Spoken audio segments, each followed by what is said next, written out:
Oi, pessoal!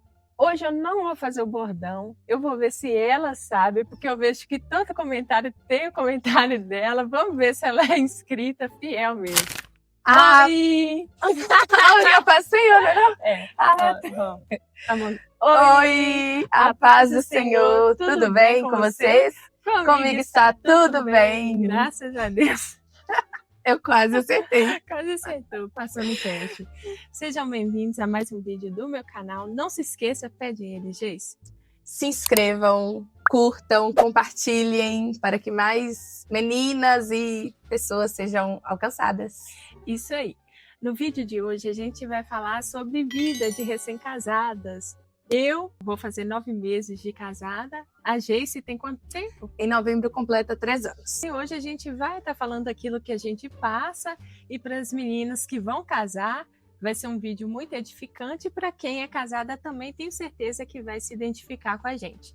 Vou apresentar para vocês a Geicimara.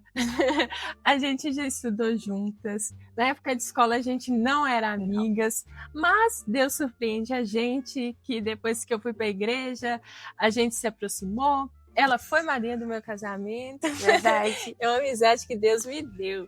E hoje ela tá aqui. Eu, assim, acompanho, né, Paula, no canal Esperando em Deus, desde bem antes ela começar a namorar, assim, né, desde quando ela foi pra igreja, em 2019.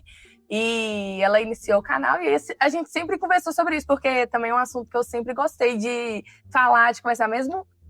Antes de namorar, eu já procurava sobre essas questões de relacionamento, entender, né, esse mundo. E aí, com ela, com Esperando em Deus, dando conselhos, a gente conversava bastante. E já tem um bom tempo, né, Paula? Já. Que você...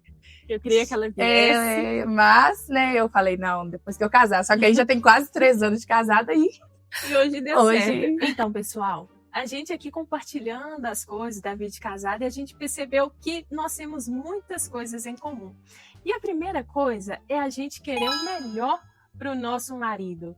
E a gente também se identificou muito com isso. Eu vou dar um exemplo aqui para vocês entenderem. E eu tenho certeza que alguma recém-casada vai se identificar com a gente. Que é o quê? Um dia eu fiz uma omelete para mim e para o meu marido. E teve uma que ficou linda, maravilhosa. Aí eu fui fazer outra, gente. Sabe o que acontece? Eu pensei que ia ficar maravilhosa também. Grande, do jeito que eu planejei. Mas não, ela dobrou. Uma omelete toda assim, espedaçada, toda esquisita. Aí o que eu fiz? Dei ela pro meu marido. Não, mentira. Não, deu amor. Então a omelete que ficou boa, eu dei pro meu marido e fiquei com aquela que não tinha ficado tão bonita. Ele nem sabe disso, mas vai saber agora, vai saber agora. Então sempre o melhor eu quero oferecer para ele. Eu também me identifico com essa situação, porque às vezes acontece de fazer algo e assim, geralmente comida e tal, uma quantidade boa. Só que eu tiro, né, claro, um tanto, mas geralmente a maior quantidade eu prefiro que dar ele, que eu pensei, nossa, eu acho que ele precisa mais do que eu. Ele cansa. E assim, às vezes é coisa que tem bastante, mas sempre eu também prezo isso para o melhor servir para ele, assim, e é algo que às vezes eles nem sabem, eles nem percebem, mas é algo que é espontâneo da gente, né? Então, assim, que nem teve até uma situação que às vezes que aconteceu dele ter servido e eu achado que tinha pouco no prato dele, que ele tinha pegado pouco e dei ele mais. Aí na hora que eu vi, na verdade ele tinha colocado um pouco baixo sem perceber. Eu não tinha percebido, e ele não fez por mal, escondendo nem nada, mas é que ele pôs e depois pôs mais comida por cima e tal. Mas assim, é tão espontâneo que aí se torna algo realmente natural, a gente desejar, né, o melhor pro nosso marido, verdade. Nossos e no maridos. casamento é um ensinamento também que a gente tem, assim, de servir, né? Verdade. A gente aprende bastante sobre isso. Outra questão é as emoções da mulher. Tem dia, gente, que eu estou super legal, mas no outro dia nem eu mesma vou saber como eu vou estar. Então tem dia que meu marido chega do serviço, a Paola romântica, a Paola, sabe, carinhosa, e tem dia que eu simplesmente não vou estar naqueles dias. Então é importante falar isso aqui, porque as emoções que a gente passa, e a mulher, a gente sabe que a gente tem aquela fase da TPM, sim. E não é frescura, a gente sente isso mesmo. Às vezes a gente não alterações tem isso, às vezes físicas a gente não mesmo, tem né? paciência nem com a gente mesma. Então, é isso, as emoções da mulher. Aí o marido que aguenta. Mas realmente, Paola, isso é algo que que pega muito, é importante, por quê? Muitas vezes a gente, na convivência, né, a gente vai falar também, né, sobre algumas diferenças de quando solteira para agora casada, mas às vezes a gente não tinha tanta ideia dessa mudança de humor e como ela afeta as pessoas ao redor. Então, a gente, a partir do momento que a gente casou, e realmente isso se torna algo que é falado, né, o outro percebe, o outro nota que um dia a gente tá mil amores, no outro dia tá só pela graça. Então, isso acontece bastante mesmo. Então, e acontece pelo fato da mulher ser uma mulher cíclica, né? Tem um ciclo. Então, assim, isso que eu gosto também, né? Meu marido, que ele entenda. Ele assiste ele Mas se a gente, né, Paula, o corpo da gente, ele não é o mesmo todos os dias. Não. Internamente, né, cada fase ali, cada período, a gente tá acontecendo uma mudança diferente, então isso impacta diretamente. É claro que a gente não vai usar isso de desculpa para ser, né, ignorante, ser arrogante. Não, a gente precisa saber, ter consciência que a gente tem essas mudanças e buscar trabalhar. Mas aquela pessoa que tá mais no íntimo com a gente, infelizmente, aqui é mais afetada, né? Porque tem dia que realmente a gente não quer ficar nem perto da gente mesmo. Verdade. Então, né, nossos maridos nos perdoem. Isso é muito bom, gente, porque aí eu vejo que não é só comigo. Não, Antes de estamos começar juntas. o vídeo, a gente começa a rir, a gente fala, nossa, você também é assim, entendeu? E os maridos também vão acabar se identificando. Tipo assim, não é só minha esposa que é assim. Sim. A Paola é assim, a Geice é assim, quantas outras mulheres também. É verdade. Como, né, eu falei essa questão das emoções, que às vezes na casa, antes da gente se casar, enquanto solteira, a gente não percebe tanto. Outra diferença também da casa dos pais da gente é com relação a, muitas vezes, a questão de organização, né, Paula? Sim. Sim, eu tenho até um exemplo. Minha mãe odiava que eu deixasse minha cama desarrumada. Então, às vezes, por exemplo, eu ia arrumar para ir pro culto, eu fazia aquela bagunça na cama, ao invés de chegar e guardar tudo, não. Acumulava, amanhã eu arrumo, sabe? Aí eu vejo a diferença disso na minha casa. Minha cama não fica bagunçada. E o bom, eu amo quando minha mãe vem aqui. A diferença. Tudo arrumadinho, tipo assim, né? Então, às vezes a pessoa até ouve, eu acho isso muito interessante. Às vezes você ouve assim, quando você casar, coitado do seu marido. Às vezes a gente vai ouvir coisas assim dentro da própria casa. Se você não arruma aqui, sua casa você não vai arrumar. Uma mulher que não é organizada, às vezes você vai ouvir isso, você vai alimentar isso. Eu já pensei assim, será que realmente na minha casa eu vou agir dessa forma? Aí eu vejo que não é assim. Quando é sua casa, não que na casa dos seus pais, né, você não vai ajudar. Eu ajudava na casa da minha mãe, fazia comida, mas não tinha a responsabilidade de uma dona de casa na casa da minha mãe. Por mais que eu ajudava, eu era filha. E hoje eu tomo essa responsabilidade como a mulher, né, da minha casa, a dona da casa. Então, há muita diferença entre a casa dos pais e a nossa própria casa. Justamente. E assim, é claro que enquanto solteira, né, vocês meninas que ainda não casaram, né, vivem na casa dos pais, é importante vocês contribuírem. Muitas vezes a gente na casa dos pais da gente, a gente não tem tanto aquele senso de, eu vou organizar, porque sempre tem mais alguém. E ali você não tem muito como a ideia, assim, é sua casa. Não sei se vocês... Eu não tinha muito isso como minha casa, era a casa dos meus pais. Então, assim, se eu não fizesse, alguém iria fazer. Mas, na minha casa, a partir do momento que eu me casei, eu tenho aquele senso, não, eu preciso fazer, eu preciso organizar. Por mais que eu tenha meu marido, mas eu sei que a responsabilidade de manter a organização é minha, é nossa, na verdade. Mas eu, principalmente, entendeu? Eu tenho isso. Então, assim, dá esse senso de responsabilidade. A gente traz a responsabilidade pra si, né? De, não, eu vou organizar, vou manter organizado, porque eu não quero minha casa bagunçada, eu não quero. E isso, a falta de ordem, né, Paola? Ela influencia bastante na vida da gente, no dia da gente, no humor da gente. Então, assim, manter as coisas organizadas. Outra coisa também que eu busco me esforçar por exemplo, dormir com a pia limpa. A gente acorda no outro dia com um humor tão melhor. A gente agradece a nossa versão do passado, da noite passada, que manteve organizado. Então, assim, a organização, ela tem esse poder de influenciar no humor da gente, né, Paula? Então, assim, é algo que, quando você tem a sua casa, essa responsabilidade, você pega ela mais pra si. Ou, no mínimo, deveria. E outra coisa também, falando de organização, o que eu achava que não bagunçava muito era casa com 2 pessoas. E eu vejo que bagunça sim. É possível. Eu fico assim, olha, eu faxino minha casa, por exemplo, hoje, tal, tá tudo arrumadinho, e eu vejo a mãe, meu Deus, se você não manter ali organizando, gente, bagunça sim. Bagunça. E fala, só 2 pessoas vai bagunçar, tá mentindo. A gente tá falando a verdade. É possível encher uma pia de vasilha só tendo 2 pessoas em casa. E mesmo assim, lavando. Lavando, Às vezes, assim, eu fico sempre admirada. Eu penso assim, não, gente, eu inicio para fazer o almoço com a pia toda limpa. Eu organizo tudo, deixo tudo limpo e começo a fazer o almoço. No final, depois que a gente almoçou, peguei e guardei a comida e tudo mais, o tanto de panela, o tanto de vasilha, eu penso, como que sujou isso tudo em tão pouco tempo? Então, assim, realmente, gente, é esforçar. Mas é algo. Mas sabe uma coisa boa que eu já aprendi sobre isso?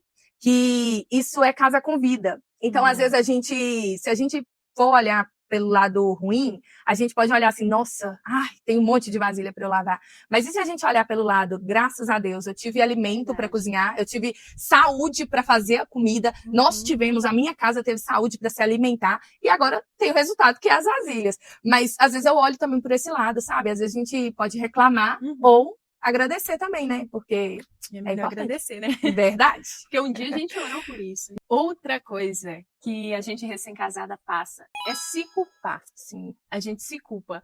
E eu gosto de assistir muito vídeo de maternidade, muitas mães se culpam, sabe? Será que eu tô sendo uma boa mãe? Verdade. No casamento também, você fica, não, será que eu tô sendo uma boa esposa? Tem um ditado, né, que fala, nasce uma mãe, nasce uma culpa. Nasce uma esposa, nasce uma culpa também, tá? Gente, nasce. O motivo, dessas culpas é o quê, gente? Vamos falar junto, que a gente já passou por isso? Com relação a manchar roupas do marido. Oh, meu Deus. Meu marido vê nesse vídeo. Manchar roupas. Ai, gente. Nossa, tipo assim, às vezes eu já cheguei a perguntar, amor, eu tô sendo uma boa esposa? Ele, nossa, amor, maravilhosa e tal. Aí eu fico, será? Ai, meu Manchar Deus. roupa, blusa branca, camisa branca. Eu fico, ai, meu Deus. Só que a gente também tem que saber que a gente tá aprendendo. Justamente. E às vezes a gente se compara, às vezes com a mãe da gente, ou com a sogra e tal. Mas não, lá no comecinho, como foi para nossa mãe chegar onde que foi hoje? Elas também tiveram começo. A mãe, né, do nosso marido também. E cometer erros todo mundo comete, independente da experiência, né, Paula? E às vezes a gente se culpa, pensa, não tô sendo uma boa esposa, mas a gente tá dando nosso melhor mesmo errando. Verdade. Às vezes a gente deixar, né, ali alguma coisa que a gente poderia ter feito e não faz, com relação à organização da casa mesmo e tudo mais. Então, assim, a gente só tem essa preocupação, né, Paula? Eu acho que justamente por isso, porque a gente tem se esforçado para ser uma boa esposa, uma esposa melhor para os nossos maridos. Então, assim, não, meninas recém-casadas, não se culpem por muitas vezes vocês não estarem dando conta de tudo, vocês estão aprendendo, nós estamos aprendendo. E essa culpa, às vezes, impede a gente de apreciar os momentos bons, de aproveitar momentos bons. Quantas vezes você, talvez naquela ideia de, não, eu tenho que deixar tudo limpo, tudo organizado, você deixa de ter um momento de qualidade com seu marido. Porque, não, eu tenho que limpar e tal. E, às vezes, é claro que, né, você não vai deixar a casa chegar num estado crítico, né, vocês ali, para vocês estarem convivendo. Mas, às vezes, é alguma coisa que pode ficar para depois, para você ter um momento de qualidade com seu marido ali. Né? E às vezes você tá tão na correria, fazendo tantas coisas e às vezes perdendo esse tempo, achando que tá fazendo algo nem bom. sempre vai estar tudo e cansando, organizado, né? Nem sempre vai estar tudo organizado. Por mais que você tente, às vezes, manter tudo nunca vai estar. Casa com vida tem bagunça. Casa com vida tem. O dia inteiro vai ter coisa para arrumar, gente. É assim. É verdade. Às vezes, realmente, a gente tem que parar e respirar, sabe? Você saber que você está fazendo o seu melhor, mas não se cobrar tanto, sabe? Eu acho que isso é importante. Isso. E não se achar uma esposa péssima. Você é uma boa esposa, será uma boa esposa. Você será uma boa esposa também. Agora, tem uma, gente, que eu acho muito engraçado, que eu pensava que eu era doida. Não. Mas, gente, ou então nós somos. Ou nós somos, né? É o quê? Às vezes, pensar que o nosso marido vai morrer. Tipo assim, não é só assim. Às vezes teve um momento ali, você foi chata com ele, porque às vezes a gente costuma ser chata. Aí você pensa, nossa, ele saiu pra trabalhar, e se ele morrer? Meu Deus. Eu me pego. Isso pega bastante. A gente nem sabe disso. Não. Ou então quando ele pegou no sono. Você, nossa, eu fui tão chata. Ai, meu Deus, que Sim, dó. às vezes fica alguma coisa assim pendente para resolver, ou então às vezes ali no, que nem como a gente já falou aquela questão das emoções, às vezes você tá num dia ruim e aí você Sim. fala alguma coisa que você não deveria, e às vezes ele sai para trabalhar, deve aquele fazer É. as pazes ainda, É. e vem esse pensamento, ai meu Deus, e se ele não voltar para casa, meu Deus. Tem hora que eu pego e, né, mando uma mensagem assim do nada, eu te amo, você é ele importante sabe. pra mim. Também. Talvez seja por isso que eu te mando uma mensagem do nada. Isso, né, Paula, que nem a gente estava comentando aqui antes. A paz que a gente sente, né, por ter, graças ao bom Deus, ter um relacionamento saudável, né, com um marido de caráter, né, um marido que respeita, que a nossa preocupação não é dele estar fazendo uma coisa errada, nem nada, a nossa preocupação é de perder ele. Então, assim, que Deus nos deixe, né, envelhecer com eles, ou se for o caso, né, Jesus retornar antes para buscar o seu povo, nós possamos subir juntos, mas, né, que nós possamos ter uma vida longa juntos. Esse é o nosso desejo, né, Paula? Amém. Outra questão é ciúme de atenção. Sim. Não é nem ciúme de outra pessoa, não, gente. É ciúme, às vezes, de um celular ali. Olha, uma experiência, assim, às vezes meu marido passa ali, ó, 12 horas trabalhando, ou 8, né? No meu caso, meu é 12 horas. Às vezes, quando ele chega em casa, vai querer ali o celular, é o momento dele, é o momento dele. Às vezes ele tá lá com o celular, tô com ciúme do celular, que eu quero que ele esteja comigo. Ou então, simplesmente também, eles estão tendo um momento, às vezes não é necessariamente celular, mas às vezes é o momento deles, sabe? Eu li num livro uma vez que fala que o homem ele tem a caixinha do nada dele, né? Que é um lugar ali onde ele tá com os pensamentos dele, né, fazendo as coisas dele. E às vezes a gente quer ter essa atenção pra gente. E daqui a pouco a gente vai falar de um outro tópico que encaixa nesse também. E às vezes a gente quer, né? Às vezes ele tá tendo ali, praticando um hobby, alguma coisa, tocar um violão, por exemplo. E ali ele tá tendo um momento dele e a gente, uma esposa, né, carente, e às vezes quer que todo o tempo que eles estão de folga, meninas casadas, vocês devem passar por isso, assim como eu também passo, Paola passa, o momento que eles não estão trabalhando, a gente acha que eles têm que devotar todo esse momento para nós. E não é assim. Eles precisam ter um momento de individualidade. Eu estou falando para vocês, porque depois eu vou ouvir esse vídeo. Nós vamos pegar os conselhos. Sim, nós vamos assistir esses conselhos, porque é coisa que a gente tem aprendido na prática, né, Paula? Sim. É necessário respeitar o momento deles. E por isso, meninas, que é importante nós também termos nossos hobbies, nossos passatempos. Por quê? Enquanto eles precisam desse momento, nós também precisamos. Nós não devemos ser, por mais que a gente ame, né? Eu amo o meu marido, eu quero estar com ele todos os momentos possíveis. Mas, assim como ele tem, né, Paola, essa necessidade de ter um momento só dele, eu também preciso ter. Porque às vezes acontece da gente, quando a gente casa, a gente mergulha profundamente ali no relacionamento, a gente, né, tanta coisa nova pra gente aprender, a gente se torna apenas uma esposa. Simplesmente uma esposa. Mas antes da gente ser uma esposa, a gente é uma menina, uma moça, uma mulher, a gente é uma serva do Senhor. Então, assim, você também pode também nutrir amizades saudáveis também, você praticar um exercício, sabe? Você ter seu momento de autocuidado, seu momento de assistir suas coisas, uma série legal, às vezes de romance. Dorama. E às vezes é algo que em casal, talvez o marido não curte tanto um filme de romance e tudo mais, e você pode, assim, você ter esse momento para você, entendeu? Você entender que é importante ter esse momento para si mesmo, né, Paula? Bem, né? Pro relacionamento, tanto para ele quanto para você também. Justamente. E para encerrar, a gente vai encerrar com algo muito importante, que é ressignificar padrões. Tantas pessoas que vieram assim de um lar que não foi talvez um exemplo para que ele quisesse levar para o casamento. Vou dar um exemplo de algo simples. Na minha casa, às vezes a gente vai e quebra uma xícara. Eu que sou mais desastrada, quebra uma xícara. Aí teve um dia que eu deixei cair um pó de café. Aí meu marido, gente, olha a reação dele que foi. Ele estava estudando, ele ouviu o barulho, ele parou. Aí ele foi, juntou, limpou ainda, que a Tita não tinha falado nada. Olha só. Às vezes, quantas vezes na sua casa, na casa dos seus pais, talvez se isso acontecesse, ia fazer o quê? Nossa, não presta atenção, ai, quebrou isso e tal.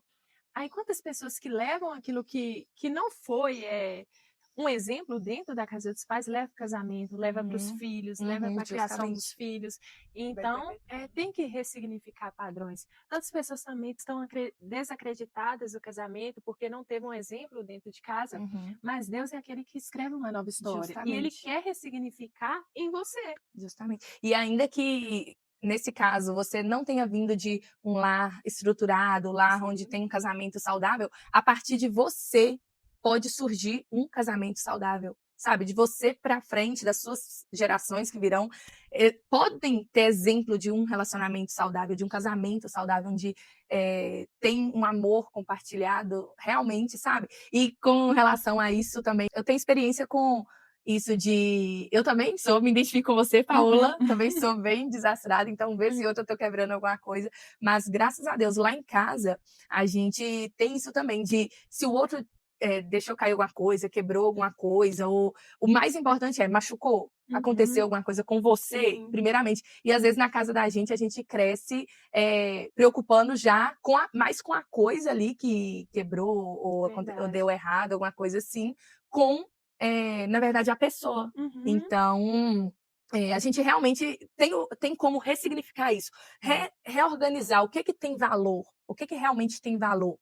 Então, acidentes acontecem. Então, assim, às vezes alguém vai derrubar alguma coisa, sabe? Você que às vezes já tem filho, às vezes, né, Paola? Alguma mãe já te acompanha e você vê que às vezes seu filho fez alguma coisa e você, o seu ímpeto, aquilo que você aprendeu já xingar, já falar, nossa, você só bagunça e tal. Não. Sabe, olha com amor. É lógico que você vai corrigir para a criança ter mais cuidado, você vai falar com ela, mas você pode falar em amor, porque você não precisa aquilo que você aprendeu, aquilo que aconteceu na sua casa, você repassar adiante. E isso é com relação a tudo, né? É claro que exemplos bons que a gente teve na nossa casa, né? Coisas boas, partes boas que a gente teve, a gente pode sim trazer, mas você lembrar que quando você se casa, quando você está ali construindo a nova família com outra pessoa que também veio, né, Paola? Ele também foi de uma criação diferente da sua, muitas vezes. E assim, vocês estão criando juntos um novo lar, uma nova história, né? Então, pode ser diferente e você fazer tudo o melhor possível. É isso, esse foi o vídeo de hoje. Espero muito que vocês tenham gostado. Finalmente. Você gostou, Geis? Eu gostei bastante. Foi bem, assim, foi uma experiência muito legal. Não sei como é que vai ficar o resultado, mas foi muito legal estar aqui. Depois de tanto tempo, né, Depois de Paola? tanto tempo, olha. Ela me enrolou, gente. Ela me enrolou. Não, eu não. É tudo no tempo certo, né? Esperando em Deus. Esperou! Vocês serão, verdade, com a ciência. Então, esperamos que vocês tenham gostado, né? E até o próximo vídeo. E convidem ela para voltar novamente. Se vocês tiverem gostado e demonstrarem isso, comentando, curtindo, né? Talvez eu volte, talvez ela me convide novamente. Tchau, gente.